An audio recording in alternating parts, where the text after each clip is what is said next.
Tumagilid ang isang truck sa Commonwealth Avenue, Quezon City. Bumigay daw ang gulong ng truck dahil sa bigat ng kargang sako-sakong bigas. At narito ang report ni Oscar Oida.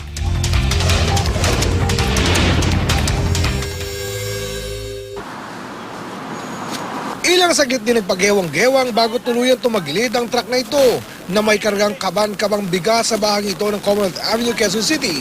Pasado alas 2 sa madaling araw. Galing daw ng bandang Bulacan ang truck at maghahatid sana ng kanilang karga sa San Mateo, Rizal nang mangyari ang di inaasahan. Binabaybay namin, bigla pong sumabog ang gulong. Unti-unti ko na lang kinabig po papuntang gilid. Unti-unti ko na lang kinabig po papunta sa gilid. Kaysa doon kami sa gitna, may stranded.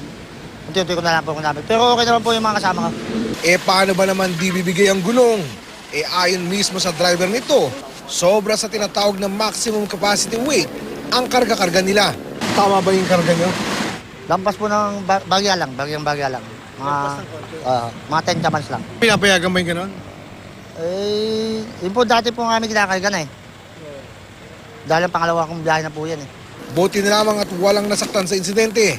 Yun nga lang, di lamang mga sako ng bigas ang kumalat sa daan, kundi pati na rin ang tumapong krudo ng truck. Tuloy, kinailangan pang sabuyan ng kusot ang nagkalat na krudo para lamang di makadisgrasya sa iba pang dumara ang motorista. Maging maayos siya pag maneho, maging hindi yung matulin, lalo na kung mabigat ang karga.